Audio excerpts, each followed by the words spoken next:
Feel হাজ এবং এই হজের সফরের মধ্যে একে অপরের সঙ্গে কথা কাটাকাটি ঝগড়া বিবাদ এটা পর্যন্ত করবে না।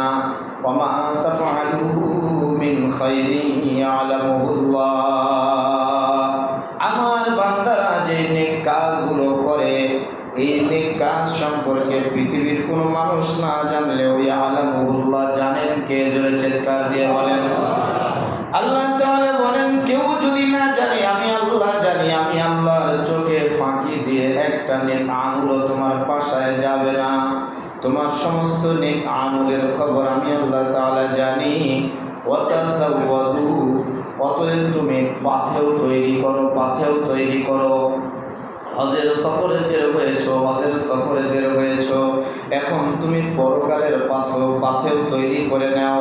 ফাইন্না খায়রাজ যাদিত তাকওয়া, ও গোলাম তোমরা কি জানো সবচেয়ে উত্তম পাথেও হলো আমি আল্লাহ রাব্বুল আলামিনের ভয় তার দিলের মধ্যে থাকা। সবচেয়ে উত্তম পাথেও হলো তাকওয়া, তার ভিতরে চলে আসা। ওয়াত্তাকু, অতএব তোমরা ভয় করো, তাকওয়া অবলম্বন করো। ইয়া উলিল আলবাব, জ্ঞানী যারা তারা অবশ্যই ভয় করে আমি রব্বে কারীমকে। এই জন্য হজের সফরে যারা বের হবেন, হজের আমরা হাজিদেরকে ট্রেনিং এর সময় আগেই বলে দেই হজের সফরে আপনার এই সফরে কোনোভাবে যেন অবৈধ ইনকাম দিয়ে আপনি হজে না যান, তাহলে হজ কবুল হবে না। অবৈধ ইনকাম দিয়ে যদি আপনি হজে যান, সেখানে গিয়ে গাড়িতে উঠে আপনি জেদ্দায় নেমে অথবা যেই জায়গায় আপনি এহরাম বেঁধে তখনই তো আপনি লাব্বাইক আল্লাহুম্মা লাব্বাইক, লাব্বাইক লা শারীকা লাক লাব্বাইক, ইন্নাল হামদা ওয়ান নি'মাতা লাকা ওয়াল মুলক লা শারীকা লাক। তালবিয়া পাঠ করতে হয়। এই তালবিয়ার অর্থ হলো লাব্বাইক আল্লাহুম্মা লাব্বাইক, হে রব আমি হাজির হয়েছি। লাব্বাইক লা শারীকা লাক লাব্বাইক, আমার উপস্থিতির মধ্যে কোনো শিরিক নাই, আমি কারোর সঙ্গে কোনো শিরিক করছি না, কাউকে আমি তোমার সঙ্গে শামিল করছি না। ইন্নাল হামদা, নিশ্চয় সমস্ত প্রশংসা, ওয়ান নি'মাতা, এবং সমস্ত নিয়ামত রাজি, লাকা ওয়াল মুলক, তোমার তরফ থেকেই তুমি পাওয়ার যোগ্য। সমস্ত নিয়ামত দেওয়ার মালিক তুমি, আর সমস্ত প্রশংসা নেওয়ার মালিককে। জোরে বলেন আল্লাহ। এই জন্য হাজী সাহেবরা যখন ইহরাম বাঁধে তখন কিন্তু এই তালবিয়া পড়তে হয়, ইন্নাল হামদা ওয়ান নি'মাতা লাকা ওয়াল মুলক। সমস্ত রাজ্যের যতগুলো জগৎ রয়েছে সমস্ত জগতের মালিক কে? আরো জোরে ডাক দিয়ে বলতে হবে কে? আল্লাহ। লা শারীকা লাক, লা শারীকা লাক, আল্লাহ তোমার সঙ্গে আমি কাউকে শরীক করব না, করছিও না। এই তালবিয়া যখন হাজী সাহেবরা পাঠ করে, অবৈধ ইনকাম যদি হয় বাবা, বৈধ ইনকাম যদি হয়, আল্লাহ তাআলা নিজেই বান্দার লাব্বাইকের জবাব দেয়, বান্দা আনা আহজুর, আমি হাজির। জোরে বলেন না সুবহানাল্লাহ। বান্দা টেনশন নাই, ভয় নাই, আমি হাজির, আমি উপস্থিত, আমি তোমার নিকটে রয়েছি, অতীব নিকটে রয়েছি। বান্দা তোমার যা যা প্রয়োজন আমি সহজ করে দিব। হজের সফর বাবা এটা একটা কষ্টের সফর, বিশেষ করে হজের 5 দিন মিনা, আরাফা, মুজদালিফা, জামরায় পাথর মারতে যাওয়া, সেখান থেকে আবার তওয়াফ করতে আসা, বাইতুল্লাহ তওয়াফ করতে আসা, এরপরে কুরবানি দেওয়া, তওয়াফ করার আগেই কুরবানি দেওয়া। এই 5 দিন মানুষ অত্যন্ত পরিশ্রম করতে হয়, ক্লান্ত হয়ে যায়। এই 5 দিনই হলো হজ, আগেও হজ না, পরেও হজ না।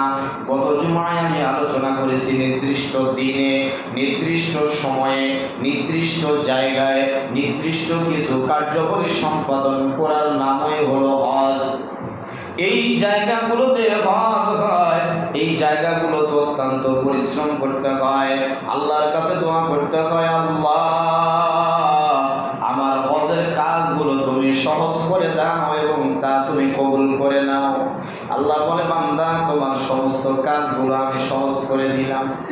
হাজী সাহেবরা আরাফা থেকে মুজদালিফায় যায় বাবা। মুজদালিফায় সারা রাত্রি অবস্থান করে খোলা মাঠের নিচে। উপরে কোনো কিছু নাই, কোনো তাবু নাই, এসির কোনো ব্যবস্থা নাই। রাস্তার মধ্যে বিভিন্ন জায়গায়, মাঠের মধ্যে কোনো জায়গায় কার্পেট পাড়া আছে, কোনো জায়গায় কার্পেট পাড়া নাই। হাজী সাহেবদের সামান অত্যন্ত কম। এহরামের কাপড় এক সেট পরে আছে মোটর মানুষের মতো, আর এক সেট কাপড় ব্যাগের মধ্যে রয়েছে, কিছু শুকনা খাবার রয়েছে। সেখানে যদি কার্পেট না পায়, একটা এহরামের কাপড় ব্যাগ থেকে বের করে রাস্তায় বা মাঠের মধ্যে বিছায় দিয়ে হাজী সাহেবরা সেই জায়গায় শুয়ে পড়ে। ঘুম থেকে উঠে যখন চলে যায় পাথর মারতে যাওয়ার সময়, বাবা ভাগ্য যদি ভালো হয় তাবু আপনার কাছে হবে, জামরার কাছে হবে। ভাগ্য যদি ভালো না হয় তাহলে দেখা যায় অনেক দূরে পড়ে যায়। দূরে হলেও ভাগ্য ভালো, কাছে হলেও ভাগ্য ভালো। আলহামদুলিল্লাহ, জামরায় পাথর মারা, কাবায় হেঁটে হেঁটে আসা, আবার কুরবানি দিতে যাওয়া, একই দিনে মিনিমাম দেখা যায় প্রায় 18 থেকে 20 কিলো মিনিমাম হাঁটা লাগে। এরপরেও বান্দা বুঝতে পারে না আমি কত কিলো হাঁটলাম। যে ব্যক্তি বাংলাদেশে মাত্র আধা কিলো হাঁটলে সে হাঁপায়া যায়, কিন্তু আল্লাহর কুদরত, আল্লাহর রহমত, আল্লাহর বরকত, আল্লাহর দয়া, 18-20 কিলো হাঁটার পরেও তার শরীরে ক্লান্ত অনুভব হয় না।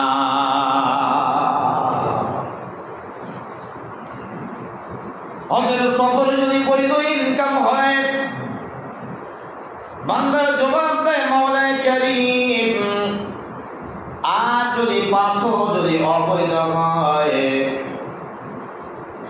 ইনকামটা যদি অবৈধ হয়, হারাম হয়, ফেরেশতারা বলে, ও আল্লাহর গোলাম, তুমি যদিও লাব্বাইক বলতেছো, তোমার লাব্বাইক আল্লাহ তাআলার দরবার পর্যন্ত পৌঁছবে না। তোমার যেহেতু পাথেও হালাল নয়, তুমি যতই ইবাদত বন্দেগী করো না কেন, এর মধ্যে এই সফরের মধ্যে তোমার মাফের কোনো ঘোষণা নাই।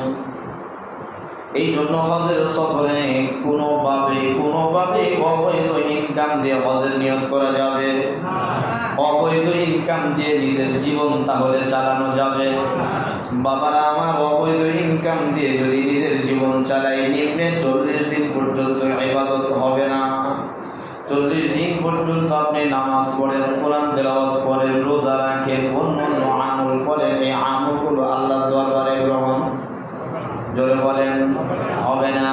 এই জন্য অবৈধ ইনকাম নয়, যতটুকু পারেন ডাল ভাত খেয়ে জীবনটা পরিচালনা করেন। গোশ ভাতের প্রয়োজন নাই। চিড়িয়াখানায় হরিণ আছে, ধরে ধরে জবে করে করে আপনার ক্ষমতা আছে তাই আপনি খাবেন, এটা আপনার জন্য হালাল হচ্ছে না হারাম হচ্ছে, এই দিকে একটু খেয়াল রাখেন। যদি হারাম হয় বাবা, দুনিয়ার জিন্দিগি কয়েকদিনের জিন্দিগি, এই জিন্দিগি যখন শেষ হয়ে যাবে, যদি আপনি ঘুমান, ঘুম থেকে জাগ্রত পাইলে আপনার সকাল, আর যদি ঘুম থেকে জাগ্রত না হয় তাহলে আপনার জন্য পরকাল।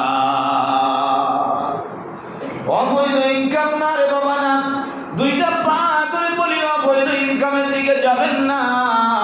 অবৈধ ইনকাম করে আপনি বৈধ ইনকাম করে যত টাকা আপনি ইনকাম করেন, আমরা কিতাবের মধ্যে পড়েছি তার 70% আপনি খেতে পারেন না, ভোগ করতে পারেন না।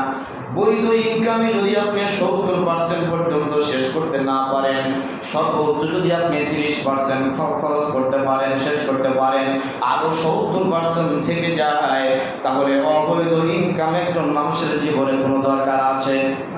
তাহলে ঘুষ খান কেন? সুদের মধ্যে টাকা লাগান কেন? কি বলেন? এগুলো কি করা যাবে? এগুলো করা যাবে না। মানুষের অর্থ সম্পদ লুট করা যাবে না।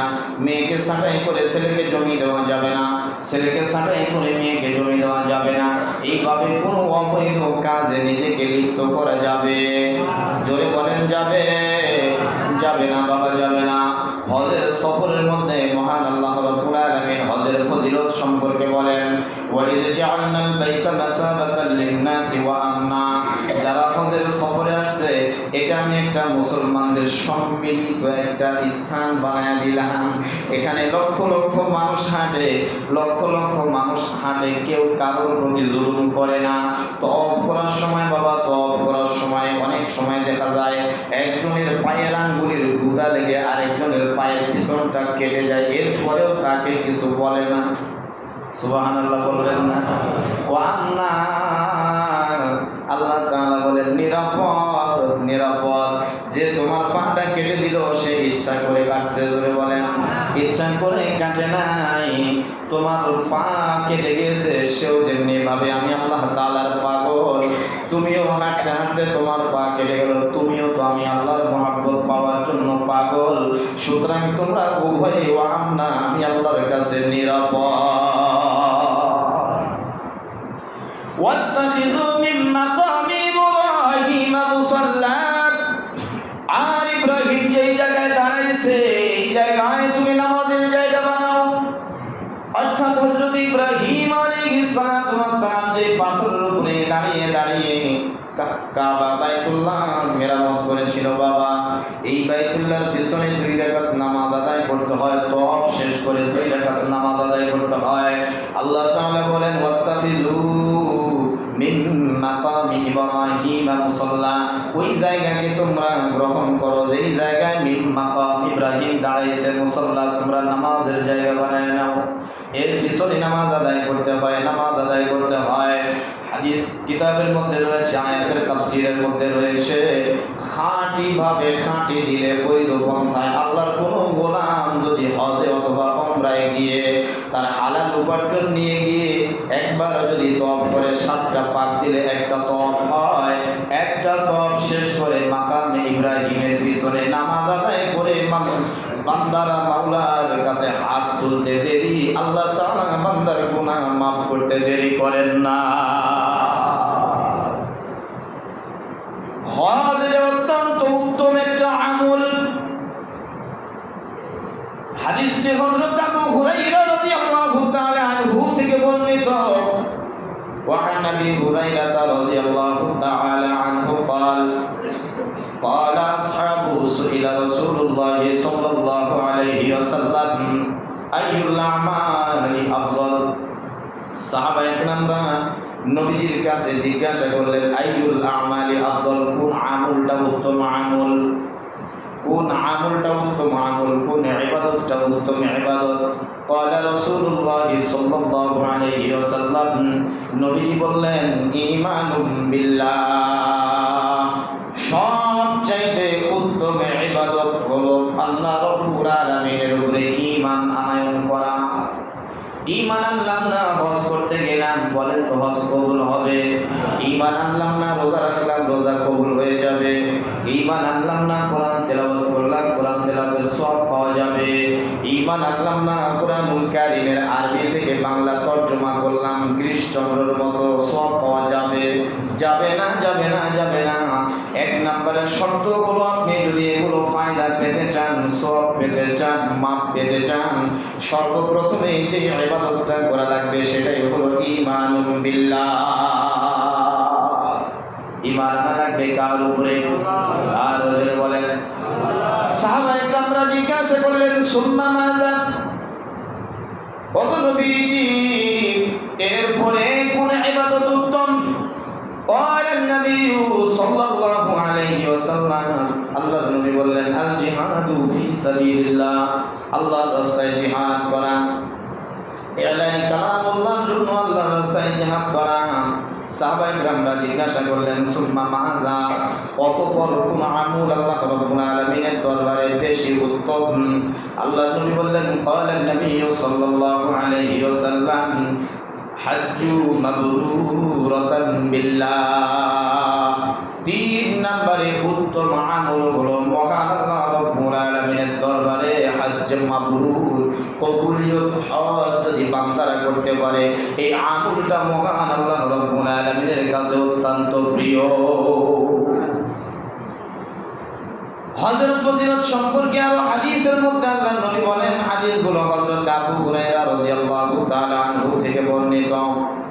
وعن ابي هريره رضي الله تعالى عنه قال قال رسول الله صلى الله عليه وسلم من حج لله فلم يرفث ولم يفسق رجع كيوم ولدته أمه আল্লাহর নবী বলেন মহান আল্লাহ রাব্বুল আলামিনের জন্য কেউ যদি হজ করে মান হাজ্জা লিল্লাহ হজ করতে হবে শুধুমাত্র কেবলমাত্র একমাত্র আল্লাহকে খুশি করার জন্য আল্লাহর জন্যই হজ করতে হবে।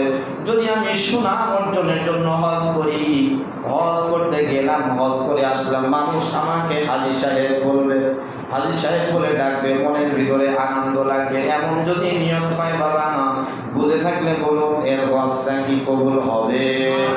সওয়াব পাবে? সওয়াবও পাবে না, কবুল হবে না। মান হাজ্জা লিল্লাহ, আল্লাহর নবী এর জন্য বলেন মান হাজ্জা লিল্লাহ, মান হাজ্জা লিল্লাহ, যে ব্যক্তি আল্লাহর জন্য হজ করবে ফালাম ইয়ারফুস ওয়ালাম ইয়াফসুক, এই হজের সফরে কাউকে কষ্ট দিবে না, পাপাচারে লিপ্ত হবে না, অশ্লীল কাজগুলো করবে না। আল্লাহর নবী বলেন এর কত ফজিলত, কত ফজিলত, কত ফজিলত তোমরা শোনো আমার উম্মত। রাজাআ কায়াউমিন ওয়ালাদাতুহু উম্মুহু, সে হজ করে ফিরল যেমনিভাবে শব্দ ভূমিষ্ঠ একটা মাসুম সন্তান হয়, ঠিক মাসুম সন্তানের মতো এই হাজিও নিষ্পাপ হয়ে যায়। وعن ابي هريره رضي الله تعالى عنه قال قال النبي صلى الله عليه وسلم, অন্য একটা হাদিসের মধ্যে আবু হুরায়রা থেকে বর্ণিত আল্লাহর নবী বলেন আল উমরাতু ইলাল উমরাতি কাফারাতুল লিমা বাইনাহুমা, এক উমরা থেকে আরেক উমরা পর্যন্ত মাঝখানে গুনাহগুলো কাফারা, অর্থাৎ আপনি উমরাতে গেছেন এখন আবার 3 মাস পরে বা 6 মাস পরে বা 1 বছর পরে আবার উমরাতে গেলেন, এই সময়ের মধ্যে যতগুলো গুনাহ হয়েছে আল্লাহর নবী বলেন কাফারাতুল লিমা বাইনাহুমা, অর্থাৎ এক হজ থেকে আরেক হজ, এক উমরা থেকে আরেক উমরা, মাঝখানে যতগুলো পাপ হয় আল্লাহ তাআলা সমস্ত পাপগুলোকে মাফ করে দেন। ওয়াল হাজ্জাতুল মাবরুর, আর হজ্জে মাবরুর যদি আল্লাহর কোনো গোলাম হজ্জে মাবরুর আদায় করতে পারে, নিজের হজটাকে যদি কবুলিয়ত হজে পরিণত করতে পারেন, আল্লাহর নবী বলেন ওয়ালাইসা লাহু জাযাউন ইল্লাল জান্নাহ, এর বিনিময় হলো একমাত্র জান্নাত, জান্নাত, জান্নাত ছাড়া অন্য কিছুই না। قال النبي صلى الله عليه وسلم, হজের ফজিলত সম্পর্কে আল্লাহর নবী অন্য হাদিসের মধ্যে বলেন তাবিউ বাইনাল হাজ্জি ওয়াল উমরা, ও আমার উম্মতরা তোমরা বেশি বেশি করে হজ এবং উমরা করতে থাকো। ফাইন্নাহুমা ইয়ানফিআনিল ফাকরি ওয়াজ যুলুম, এর দ্বারা দুইটা উপকার হয়, দুনিয়াবি উপকার একটা, আখিরাতের উপকার একটা। দুনিয়াবি উপকার হলো তুমি হজ আর উমরা যদি বেশি বেশি আদায় করতে পারো, ইয়ানফিআনিল ফাকরি, অর্থাৎ তোমার দরিদ্রতা আল্লাহ রাব্বুল আলামিন দূরীভূত করে দিবেন। আর আখিরাতের যে ফায়দা হবে ওয়াজ যুলুম, সেটা হলো তোমাকে আল্লাহ রাব্বুল আলামিন গুনাহ মুক্ত করে দিবে। কামা ইয়ানফিল কিরু খাবাসুল হাদিস ওয়াজ যাহাবি ওয়াল ফিদ্দা, খাবাসুল হাদিদি ওয়াজ যাহাবি ওয়াল ফিদ্দা, আল্লাহর নবী বলেন যেমনি ভাবে কামারের হাফর দ্বারায় লোহার জং ছুটানো হয়, স্বর্ণকার যেমনি ভাবে তার কেমিক্যাল দ্বারা আগুনের মধ্য দিয়া সোনা এবং রূপার জং ছুটায় নেয়, খাতগুলো বের করে নেয়, তেমনি ভাবে মহান আল্লাহ রাব্বুল আলামিন হজকারী এবং উমরা পালনকারীদেরকেও একেবারে এইভাবে তার গুনাহগুলো দূরীভূত করে দেয়।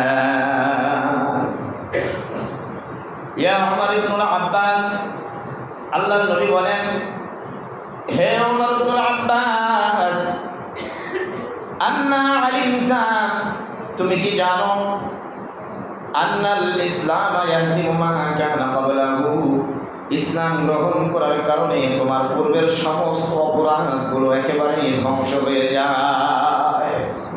ওয়া আন্নাল হাজ্জাতা ওয়া আন্নাল হিজরাতা তাহদিমু মা কানা ক্বাবলাহা, ইসলামের জন্য হিজরত করার দ্বারা তোমার পূর্বের সমস্ত গুনাহগুলো আল্লাহ তাআলা মিটাইয়া দেন।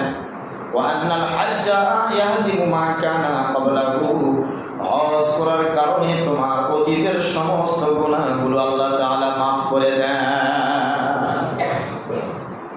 ইবাদতের মধ্যে কয়টি ইবাদত তাহলে উত্তম আমরা পাইলাম? তিনটি ইবাদত উত্তম পাইলাম একটি হাদিসের দ্বারাই। অন্যান্য ইবাদত উত্তম না আমরা সেইটা বলবো না। নামাজও উত্তম ইবাদত, কুরবানিও উত্তম ইবাদত, রোজা রাখা উত্তম ইবাদত, সমস্ত ইবাদতই উত্তম ইবাদত। তবে এই হাদিসের মধ্যে আমরা তিনটি উত্তম ইবাদত পাই না। একটা হলো মহান আল্লাহ রাব্বুল আলামিনের উপরে ঈমান আনয়ন করা, দ্বিতীয় নাম্বার হলো জিহাদ ফি সাবিলিল্লাহ, জিহাদ করা, তৃতীয় নাম্বারের উত্তম ইবাদত হলো আল্লাহ রাব্বুল আলামিনের জন্য হজ আদায় করা। উত্তম ইবাদত হলো হজ আদায় করা।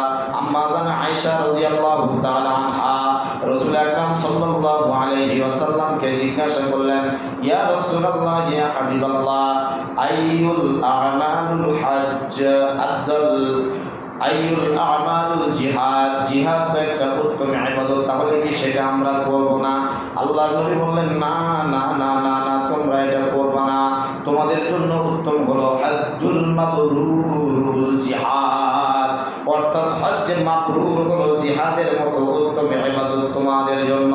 অন্য একটি হাদিসের মধ্যে আম্মা জান আয়েশা বলেন, ইয়া রাসূলুল্লাহ, উত্তম ইবাদত আমাদের জন্য কোনটি?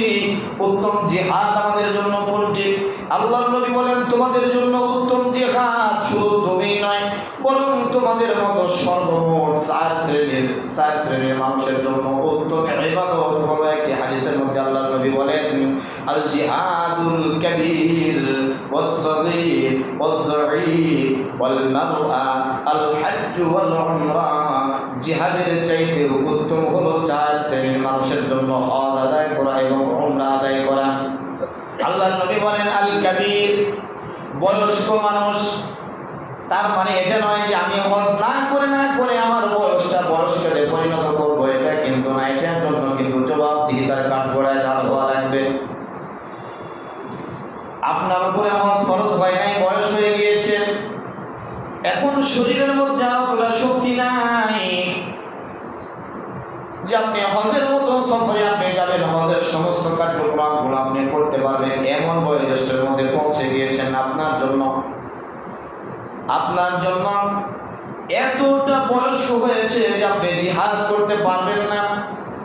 জিহাদে তরবারি ধরে মানুষের সঙ্গে মারামারি করা লাগে, কুফরিকে দুনিয়া থেকে বিদায় করে দেওয়ার জন্য ঈমান অন্তরের মধ্যে নিয়ে, শরীরের মধ্যে শক্তি নিয়ে জিহাদ করা লাগে। আল্লাহর নবী বলেন, যেহেতু মানুষটা বয়স্ক হয়ে গিয়েছে, এখন আর জিহাদ করা তার জন্য সম্ভব নয়।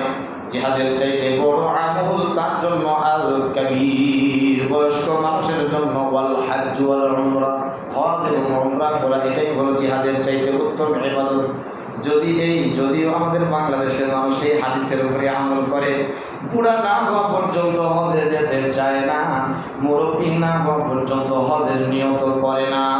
দ্বিতীয় নম্বর হলো ওয়াসসাগীর, ছোট বাচ্চারা এরা তো হজ করতে, এরা তো জিহাদ করতে পারবে না, এই জন্য এদের যদি সামর্থ্য কুলায়, বাবা মা যদি পারে, তাহলে এদেরকে নিয়ে হজে যাবে, উমরাতে যাবে।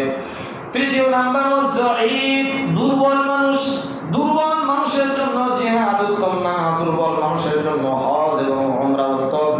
চতুর্থ শ্রেণীর মানুষ যারা, তারা হলো ওয়াল মারআতু, মহিলারা এরা জিহাদে যাবে না, বরং এদের জন্য হজ এবং উমরাই হলো জিহাদের চাইতে বড় আমল।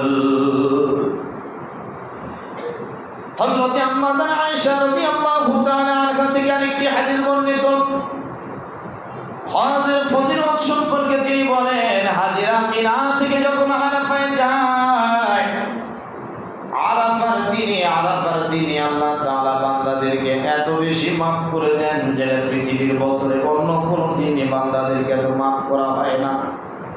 সুবহানাল্লাহ বলবেন না? এটা কিছুই মনে হইতেছে না আপনাদের কাছে? এটা একটা নাথিং পেপার মনে হচ্ছে না রে বাবা, না। উত্তম একটা দিন, যেই দিন এত বান্দাদেরকে মাফ করা হয়, অন্য দিন মাফ করা হয় না।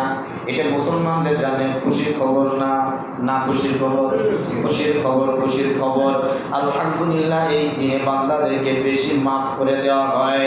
আল্লাহ তাআলা কুরআনুল কারীমের মধ্যে সূরা ফাজরের মধ্যে বলেন, ওয়াল ফাজর। আল্লাহ তাআলা এমনি যেটা কসম না খেয়ে বলেছেন, আল্লাহ তাআলা যেটা বলেছেন, মনে করেন আমাদের এমপি যদি একটা কথা বলে তার কথার গুরুত্ব আছে না নাই? মেয়র সাহেবের কথা বললে কথার গুরুত্ব থাকে কি থাকে না? এরপরেও এমপি সাহেব, মন্ত্রী সাহেব, মেয়র সাহেব, সরকার সাহেব তারা যদি কোনো কথা বলার আগে কসম করে বলে, তাহলে কেন কসম করে বলে? কথাটা বিশ্বাস করানোর জন্য নয়, বরং যেই কথাটা বলতেছে এই কথাটা আরো মজবুতি প্রমাণ করে। জোরে বলেন কথা ঠিক কিনা? আল্লাহ তাআলা যেগুলো বলেছে এগুলো তো এমনি দামি কথা। আল্লাহ তাআলা যদি কোনো কথা বলার আগে কসম খায়, আমি কসম করে বললাম, এমন কথা যদি বলে, তাহলে এরপরে যে কথাটা বলে এই কথাটা তো আল্লাহ তাআলার কথা, তো এমনি দামি, এমনি সত্য, এমনি নির্ভুল। এরপরে কসমকে বলা মানে কথার গুরুত্ব বেশি না কম?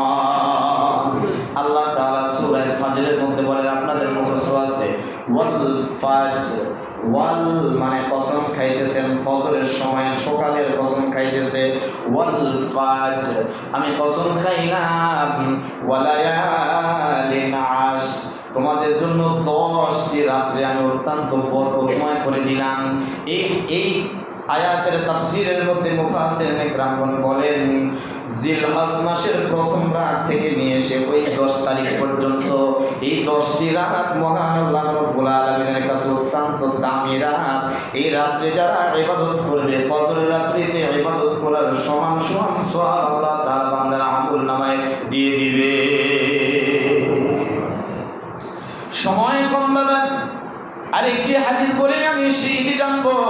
হযরত আব্বাস রাদিয়াল্লাহু তাআলা আনহু থেকে বর্ণিত, তিনি বলেন, আরাফার ময়দানে আল্লাহর নবী দোয়া করতেছিলেন, আল্লাহ আমার উম্মতের মধ্যে দুই শ্রেণীর উম্মতি থাকবে, জালিমও থাকবে, মাজলুমও থাকবে। যারা জুলুম করবে এরাও থাকবে, যারা অত্যাচারিত হবে এরাও থাকবে। আল্লাহ তুমি উভয় দলকে মাফ করে দাও। আল্লাহ রাব্বুল আলামিন হযরত জিবরাইলের মাধ্যমে জানায় দিলেন, হাবিব আমার, আমি মাজলুমদেরকে মাফ করে দিব, জালিমদেরকে মাফ করব না। আল্লাহর নবী চিন্তায় পড়ে গেলেন, তাহলে যারা জালিম তারাও তো আমার উম্মত, আমার জালিম উম্মতগুলো জান্নাত জাহান্নামে হয়ে যাবে, এটা কিভাবে হয়?